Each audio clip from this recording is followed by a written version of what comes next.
Court recalls the matter of State of Utah versus Hildebrandt, case 231501763. Counsel are present. Ms. Hildebrandt is present. Counsel, there is a pre-sentence investigation report. I have read it. Everyone has seen and reviewed that. Yes, Your Honor. Yes, Your Honor. Again, the sentence was stipulated at the time of the plea agreement. What record do we need to make other than going forward with sentencing? Your Honor, it would be repetitive. I had the same statement just with the last few paragraphs where I was differentiating between Ms. Frank and Ms. Hildebrandt. Okay, let's talk about housekeeping matters first. What about restitution? We've stipulated to keep that open for 8 months. It is appropriate, Your Honor, since we don't have any evidence with respect to restitution, and that's because it is still in the process of being gathered by the county attorney's office. It's completely appropriate for the court to make no orders with respect to restitution other than to reserve all issues regarding restitution, and we have no issue with the eight-month time frame. And the injunction that was previously issued by the court will remain in effect? It will. At least until that time? It will remain in effect until further order of this court. All right. Mr. Clark? Thanks, Your Honor. The State of Utah respectfully requests that the court sentence Ms. Hildebrandt to consecutive prison terms for each of the 4 counts of aggravated child abuse to which she has pleaded guilty. The sentence was agreed to her in her plea agreement and is also recommended by adult probation and parole.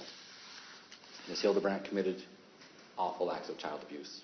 From May to August 2023, she and her business partner held 2 children, ages 9 and 11, turning 12, in a concentration camp-like setting in her house in Ivan City. The children were regularly denied food, water, beds to sleep in, and virtually all forms of entertainment. They were isolated from others and were hidden when people came to visit the house.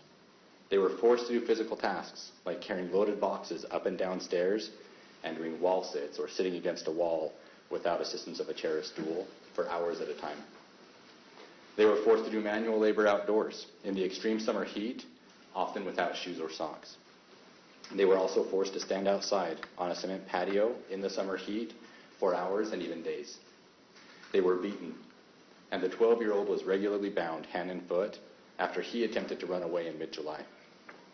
Both children had extensive physical injuries from the abuse that required hospitalization to treat. The injuries from the binding are particularly bad. In addition to the physical abuse, the children were emotionally abused. They each believed to some degree that they deserved what was being done to them.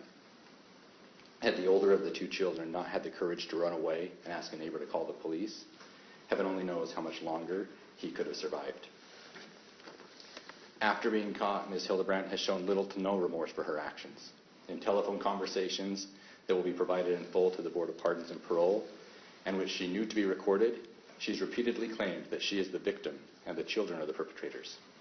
She has gone so far as to say that the things said in this proceeding and covered by the media today will be full of lies. The combination of 3 factors make Ms. Hildebrandt a significant threat to the community. First, the severity of the abuse she caused to be inflicted on young children.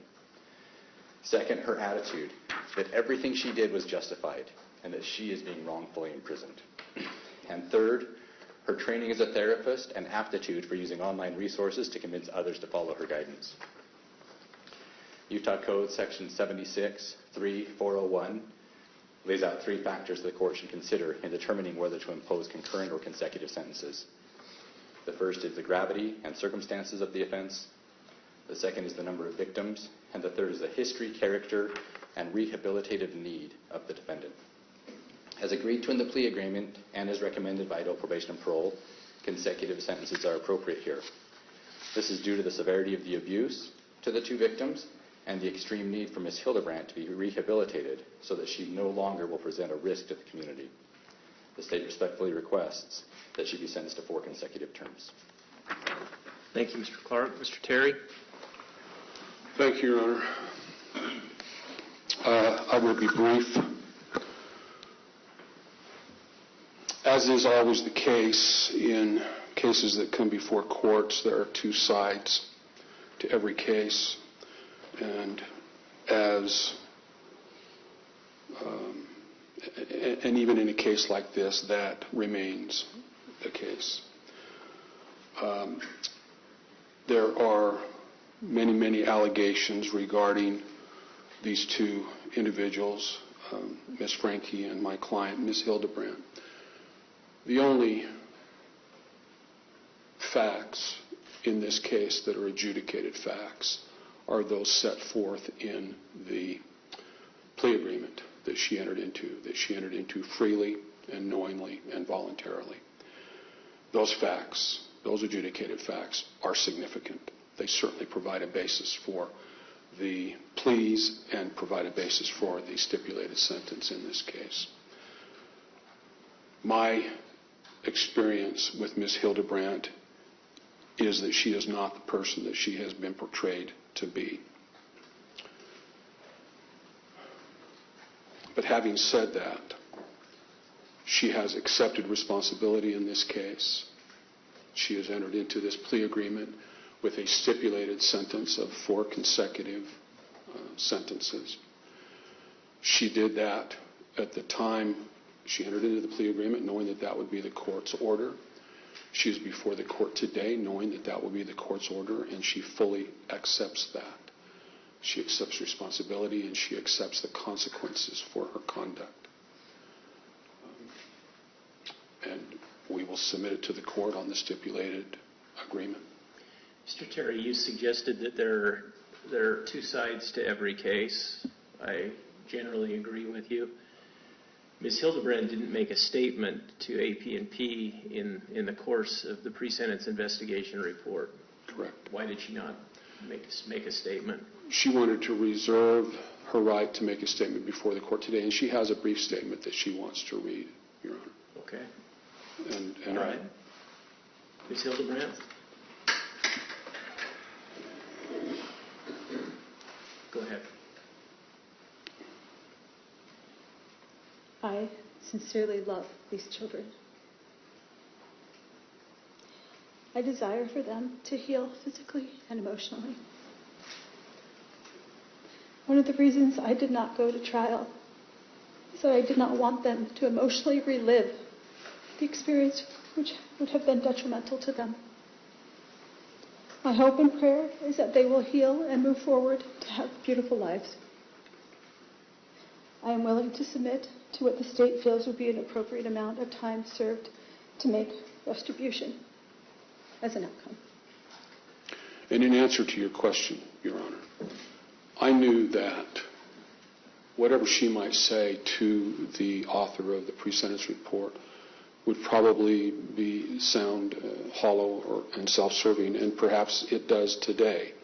But I know that my client, in the statement that she makes to the court today, that statement is absolutely sincere. Does Ms. Hildebrandt recognize that it's her behavior that caused the harm to the children that she's referred to in her statement? Your Honor, she recognizes that she was, along with Ms. Franke, that she made decisions with respect to the discipline of those children that were wrong, that caused harm to those children. She fully recognizes that and accepts responsibility for that. All right. Anything else? No, Your Honor. No, Your Honor. Okay.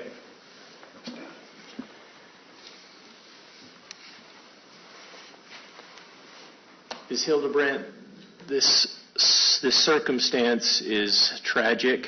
It's largely, of course, of your making. By any measure, your conduct in this case was disastrous for these children. Adults are supposed to protect children. Adults with specialized training in particular are supposed to protect children. You didn't do that in this case. In this case, you terrorized children, and the results have been tragic. It's what happened to these children, and your philosophy in dealing with them frankly seems detached from reality or any objective standard of decency or even common sense. And the court finds that it is appropriate that you serve a prison sentence. The court finds under the statute, Utah Code 76-3-401, that given the gravity and circumstances of the offenses, the number of victims, and the history and character and needs of the defendant, that consecutive sentences are appropriate. The court imposes 4 1 to 15-year sentences to be, again, served consecutively for each of the 4 counts of aggravated child abuse. The last thing I do need to tell you is that you only have 30 days to file or perfect an appeal of any error of the court by filing a written notice of appeal with the clerk of the court. If you don't do that, you will lose your right to appeal. That has to be filed in writing, and again within 30 days. You also have the right to the assistance of an attorney and to have an attorney appointed if you cannot afford to hire your own. Thank you. We're in recess. Thank you, Your Honor.